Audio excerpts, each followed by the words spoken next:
Hi, and welcome to the Toon Goons, a podcast in which we take an adult, critical perspective into the world of cartoons and animation, and analyze how they affect the pop cultural landscape at large. I'm one of your hosts, Nikki. I'm Nina. And I'm Tooch. There he is.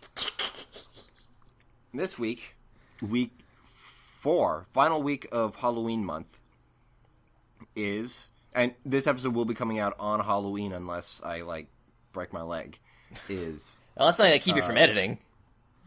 In fact, that'll be easier because you can't move. You'll just be at the computer. I don't know. I'm a real baby when I'm sick. Yeah, he's the worst. Oh, okay. We're talking about Ugly Americans, Comedy Central's Ugly Americans. And today, we're recording this on the 27th of October, 2014. Yep. So close to spoopy time. As always, before we get into that, Nina's got some Toon news of the week for us. What do you got, Nina? Oh, well, I got a couple things. What do you want first? Do you want some of the answers from the Korra live chat that went on? Sure. Do you want some stuff that happened there? Yeah, sounds rad. All right. Okay, so if you don't know, DiMartino and Konetsko were on the Korra wiki answering questions. I don't know why the wiki, but I guess that's where they felt more comfortable. For a certain amount of time last week. I don't know the day, doesn't matter. It's over. So there was a bunch. They didn't answer quite as many questions as some of, say, the Reddit things that Channel Frederator creators have done, but it's something. So we've got some answers. Like somebody, of course, asked if Peely was related to Combustion Man, and we're now confirmed that she is not related. So that's something. Then somebody was asking about how there's no green light on the book 2 through 4 soundtrack and why that's happening. And they're like, I don't know, and that stinks. Yeah, I'm not surprised that's out of their hands. Yeah, no, that's absolutely. I can understand, but it's still an awkward. It must suck when you're a showrunner and someone asks you a question about your show and you're like, that's not my department. It's like, but the show's your department. Yeah, no, that's not how it works. DiMartino said, I'd like to know the answer to that as well. It was a huge effort to get the first soundtrack out there, and from all accounts, it seemed to have sold well, but then we never heard any plans to release more. So yeah. Sounds like Nickelodeon. Yep. We also found a fun fact. Waterbending's ability to heal was inspired by Reiki, spelled Reiki. If you want some fun trivia about cool Chinese medicine. Toph is probably not going to be leaving the swamp anytime soon. She likes the swamp. The Fire Lord will have some dialogue. Good. Yay. Somebody asked, how strong is Kuvira as a metal bender compared to some of the other benders, and he basically, Martino said that she's there's not exactly a ranking system, but she is very strong, but he's sure that Toph would give her a good fight. Somebody asked, if Korra and Kuvira were intended to be similar, and they said yes, absolutely. When they were coming up with Book 4's antagonist, we wanted her to be female, since all the others were male, and for Korra to have to face someone with similar personality traits. Kai's design was inspired by a little bit of Aang, a little bit of Wan, and he's named after the Josh Hamilton, the writer of their first episode, son. Oh, okay, I was going to ask. Yeah, I'm sorry. They said that Toph is living in the swamp because she probably ran away there a bunch when she was a kid because it was close to her hometown. Somebody asked, do you guys feel that if you had been given the heads up on a 4-season series rather than just a single season, that The Legend of Korra would be very different from what it is today? And their answer is, The Legend of Korra, Nickelodeon wanted to do more standalone style arcs, and we were happy to do so. After spending many years with building Avatar The Last Airbender to a showdown with a single villain, we liked the idea of tighter arcs and a new villain for each book. We had originally pitched Avatar The Last Airbender to be 12 episodes for each book, but the network wanted 20. So when they wanted the Korra series to have shorter books, we were happy. As for Amon, we were pleased with the length of that story arc. Because the person said that, do you think you'd have more time to do Amon? He's like, nope, good. Miniseries are where it's at. So... I can see their mentality from that. Yeah. Yeah. Ty Lee, Mai, and the Kyoshi Warriors will not be appearing in Legend of Korra. Garbage. Apparently, Vera is their favorite villain design-wise. I don't doubt it. She's pretty cool. This person was rather confrontational. What was the point in giving Peely a tragic backstory only to have her killed within a matter of minutes? I don't mean to antagonize you, but it seems to be a rushed attempt for last-minute empathy for the villains. And Konetsuko said, yeah, you're right. We should have just killed her. No kiss or nothing. Bang. In all seriousness, right before battle seemed like a good time for these hardened criminals to let their guards down a bit and show their vulnerabilities to each other, while allowing us a glimpse into their relationship. It wasn't just Peely's backstory, but also her intense history with Zahir. They didn't just go out on a couple of dates before being sent into prison. Knowing that helped to set up his deep loss, which ultimately allowed him to enter the void. I think they still could have, bringing it up earlier probably would have fleshed them out a bit more, but could have been voice, could have been, if they didn't do it at all, it would have been way worse. Yeah. DiMartino let us know that Vera is planning to do some nasty things with the spirit vines coming up in this season. Oh yeah, to that. That's scary. There was a lot of troll answers, but the only troll answer I kind of liked was when somebody asked about, what happened to Sokka and Suki. Like, did anything interesting happen between them? And DiMartino just says, not really. They moved to the suburbs. And then someone asked an interesting question, because apparently Vaatu was vanquished at the end of Book 2. So they asked, does this mean that he has receded within Rava? More importantly, is he technically within Korra at the moment? And DiMartino says, I would say yes. In the writer's room, we talked about if Vaatu's presence would affect Korra in any way, but we decided he's so weak at this point he's unable to do anything. Check back with whoever's the Avatar in another 10,000 years, and I'm sure Vaatu will be giving them trouble. Huh. All right. Mm-hmm. Their favorite episode to work on was Cora Alone. Of course. Because it was, easily the best episode of the season so far. Yeah. Maybe of the series. Like, it was so fucking good. Yeah, DiMartino said, it really meant a lot to me to show Korra's struggle back to health realistically, which is tough to do in animation. I'm glad it's resonated with a lot of people struggling with their own physical or mental pain. I know there's only so much you can do in a 22-minute episode, and it barely scratches the surface of what it would really be like to live with a physical or mental pain, but I did my best. And I think he did very well. Yeah. Someone asked if Zuko is blind in his left eye. He is not. It's just the skin around there was very sensitive in his teenage years. Somebody was talking about romance stuff, and they're like, first there was so much romance, then there was no romance, then there was romance again. Now there's no romance. Where's the romance? And then DiMartino was just like, I honestly don't know what people like. Some people think there's too much romance, others not enough. We just try to weave it in organically into the story and not force the shipping. Here's a fun fact. Zuko's dragon came from an egg that was laid by Ron and Shaw from the original series. Oh. And his dragon's name is Druk. Rad. So the blue and red dragon have baby dragons. So if you ever need a name for one of your Flight Rising dragons, there you go. I don't get that reference. Flight Rising is like Neopets, but you breed super duper awesome looking dragons. I can see why that would be popular. Yeah. Minghua's arms are congenital. The person phrased the question, did she lose her arms? Were they congenital or removed? And Konetsuko was like, congenital. Although, can one lose something one never had? The answer is no.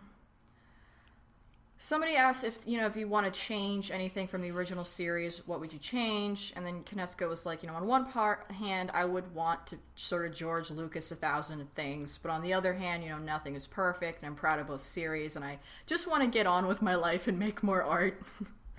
That's the best possible answer that you could give to that question, I feel. Once Yeah, once you like, make definitely an something, acknowledgement that things can be improved, but more importantly, the knowledge that it's not worth your or really anybody else's time. yeah, it's never worth Yeah. it. Once something's out there, it's out there, and you gotta own up to it.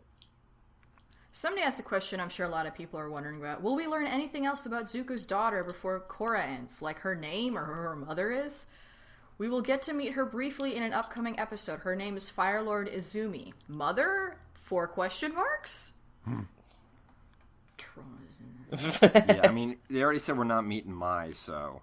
Which is the leading theory. But, I mean, he lived I for a haven't long... read the comics. Yeah, I mean...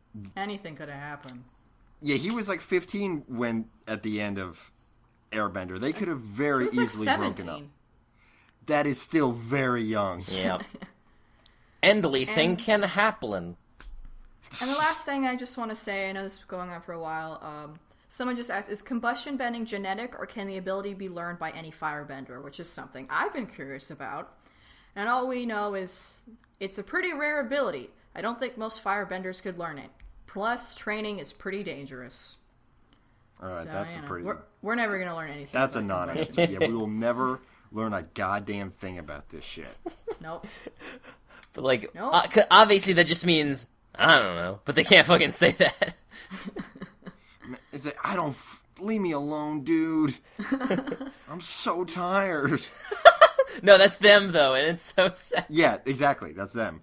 Yeah, and they're saying, other important thing they said is that, after this, they're probably not going to be doing any Airbender universe stuff. There's still going to be the comics going on. There might be some video game tie-ins, but they want to do something else. If they're going to go back to it, it won't be for a very long time. Oh man, And we're lucky they even went back to it at all. yeah. Honestly. But that reminds me. Yeah. That speaking of the video games, like we were talking last episode about like Titmouse doing something with a core video game. They're animating the animated cutscenes for the Platinum game. Yeah. That's Oh, okay. yeah. So it's probably not the tactics thing. No. Nope, probably not. That's still pretty cool. Mm-hmm. Okie dokie. What else you got? Go through the rest of these kind of quick, I guess. Okay. Peter Sohn named new director of Pixar's The Good Dinosaur. And we've talked about The Good Dinosaur before. It's scheduled to be released in November 2015. So they're doing 2 next year. Yes, we talked about that as well. They're doing 2. One in the summer, one in November. This was the one that, remember they've how done they had that a before, totally right? different script? No, they have not. Okay. I guess I'm thinking of Disney. Just Yeah. But yeah, Sohn replaces Bob Peterson, who was dropped as the director in August 2013. He was attached to the film as a co-director. However, he seems pretty talented. He's worked on a lot of stuff. He's worked on Finding Nemo, The Incredibles, Ratatouille, WALL-E, Up. He also directed the Pixar short Partly Cloudy. He was the visual inspiration for Russell from Up. Oh, really? He was the voice of Emile in Ratatouille and Squishy in Monsters University, among other vocal performances. And this article, because it's Cartoon Brew, is trying to really spin the whole, he's Korean American, it's a Pixar film that's not directed by a white guy. Oh, Cartoon Brew. Yeah. If there were anyone else, we would ditch you. There's us. Yeah. Cartoon Brew also like to point out that Walt Disney Animated Studios has never had a non-white person direct any of its 50-plus full-length animated films. That's bullshit. Yeah, Yeah. that is pretty bullshit. Yep. Well, yeah, good luck to Peter Sohn. This seems like quite an undertaking because last time we followed this story, they had to totally rewrite their entire script from the ground up. Whew! I wanted to do well because I like dinosaurs. Yeah. Yeah, it seems like such a good premise. Yeah. Alright, next story is that, do you want some more Peanuts shorts? Do you not know how to speak French? Well, sucks for you, because there's a brand new amount of, will be produced, what am I saying? Sucks for you, because it was announced last year that Angoulême French Angoulême. It's a comics. Angoulême. I don't ask me how I know that. A French-based normal animation will produce 590-second animated shorts based on Charles Schultz's Peanuts. Sorry. That's very short. Are those basically just going to be 590-second animated? You put it all together. Oh, 590. Yes. Okay, so like a couple minutes. Yes. That's such a weird way to put it. Who talks like that? The French. Who talks like the that? The French do, I guess. They don't even have a word for 80. Yeah. 420. It's going to be Blaze 2D it. digital puppeting. We're a real country. It's going to be 2D digital puppeting. It's going to be in French. But there might be an English version. It's not very clear. You'd There's think a preview so. that you can watch that is totally in French, though. So you can, get to hear Lucy's whining in French, which I'm sure is just the best noise to grace your ears. It will premiere November 9th on France 3's Ludo Block and will soon debut on Italian broadcaster Rai. It will continue to roll out internationally throughout 2015, tied with the 65th anniversary of the comic's debut. Deals are currently in the works to air the shorts in Japan, China, Brazil, Germany, and Latin America. Awesome. Hey, Peanuts. What is he called in France? Charlemagne Brun or something? I think they just use his name because it's his name. Oh, Charlie Brown? Oh, yeah. I listened to it, but I forgot what I just looked up what the French word for brown is, and it's Brun. I mean, it's not. might But just how call him funny would it be if his name is Charlemagne? I think they just call him Charlie. Like, Charlie Brown. Charlie. Charlie Bon. Yeah, they probably just do that. All right. Yeah. Charlie Brown's the character's Wikipedia page on the French Wikipedia is just Charlie Brown. What is he in Spanish? Is it Carlos Marron? I don't think it's a direct translation. It should be. It's still Charlie Brown. I'm pretty sure he's just Charlie Brown worldwide. It's just Charlie Brown. That's not how names work, Nikki. That's also not how Spanish stuff works. They don't translate proper nouns of stuff. Yeah, it's not Bugs Bunny. Isn't like fucking Conejo. I don't know. I don't. I don't know what. I should know what the Spanish word for bug. Molesta. Please no. Please No, don't. that's like No, to that bother. it is. No, That's like- molestar means to bother. Oh, Spanish. like to bug. Like Yeah. to bug. It would be Bichos Conejo. I never realized that's why he's called that. Because he's annoying. Holy crap! Holy shit, that's my favorite cartoon character, and you're blowing my fucking mind. Although Daffy is objectively the superior Looney Tune. Yeah. Yes. Now that one I got. Yeah.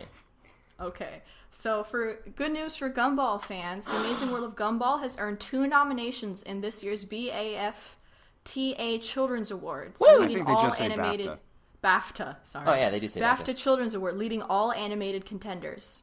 That's awesome. Good.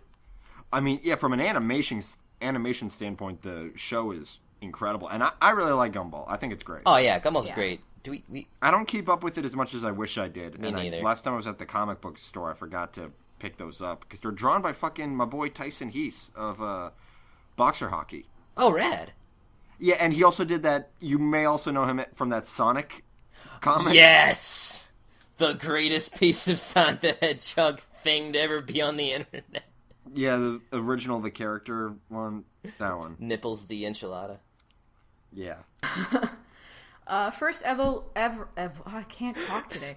The First first ever- ever... The first ever Lego Batman special is coming to Cartoon Network. I'm very surprised there hasn't already been one of those. Guess what? It also already happened. This at 6 p.m. today, the day that we are recording. Oh, okay, it's not so bad.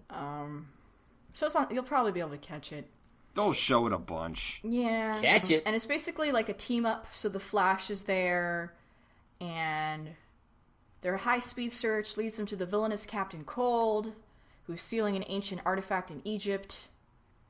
Batman's there. I mean, of course Batman's there. Superman's there. Wonder Woman's there. Cyborg is also there. It's now up to Batman to free the newly formed Justice League from this powerful foe. But can he learn the value of teamwork in time? No, he's Batman. No. pretty No, they much. fail. He learns how to do it himself because he's perfect in every way. Yeah, pretty much. So I guess check the reruns for that. It'll probably be fun. I mean, it's Batman and it's Legos. Those are two of everybody's favorite things. Yeah. Right? Yeah. Cool. I totally did a good job this week. Alrighty. I guess lastly, Ho-Ho is prepping The Pokemon? a company. The pastry? Ho-Ho Entertainment, responsible for Cloud Babies and Abadas. I don't know what any of those things are. I don't know. Fuck are you saying? Are you having a stroke? Is joining forces with Martin Gates Productions and Cloth Cat Animation What? for a brand new animated series based on Kenneth Graham's beloved The Wind in the Willows. Okay. All right, that's a phrase I recognize. At the end, I got it. I'm clinging to that desperately like a scared koala. Topical. Very topical. Single tear running down my face. The show will comprise a 52 times 11 package. I don't know what that means. 52 episodes of 11 minutes? Is that what that That means? sounds right. And will be titled Wind in the Willows Mole of Mole End. And hopefully the trailer will be ready by early next year. They're very excited about it. I like Wind in the Willows. I know I wanna nothing see about Wind in the Willows. I just know what that. Mr. Frog, Mr. Toad's Wild Ride. I know what that is, kind of. That's for Wind in the Willows, Mr. Toad. Everybody knows him. You don't know Mr. Toad? I also know the phrase Mr. Toad's Wild Ride. I just like I hear references and retain the titles, but the meat of the things is not always. You know. Oh, I don't know what the fuck it's about. It's a bunch of talking aminals It's cute. in clothing, I guess. It's good. I know. I'm sure it is. I know Captain Toad. Did anyone read those books about the frogs in space? Going on space adventures? It was dumb. No, we read Frog and Toad. Frog and Toad are friends. Frog and Toad go to the lake. What is it about amphibians in children's literature? They're Frogs easy. are the They're best. easy to draw. Frogs are cute. Is that seriously all it is? They're cute. I like them. Frogs and turtles are my friends. Yeah, so you're really gonna like the new episode of TMNT, which is I checked it out, seeing if there was a new one this week, which there was not. It's called like the Croakening or something. So yeah, they're not wasting any time bringing in the punk frogs. Yes. Nope. Yeah, and that's about it, other than the fact that Channel Frederator has gotten some pretty great statistics as far as views and for animation. I'm so hyped for Puppy Cat. Me Oh yeah, that's too. next week, right? Yeah, it's like 10 Yes. days, right? There are actually a bunch of parties going around for that in different cities in the country. What? Channel Federator uploaded a video announcing it, and they had all the listings. They said there's going to be one in New York, but then they didn't tell me where it was going to be, and I was super mad at them. It's a large city, and it's Yep. impossible. It's like a real ordeal to move more than 4 blocks. Yeah.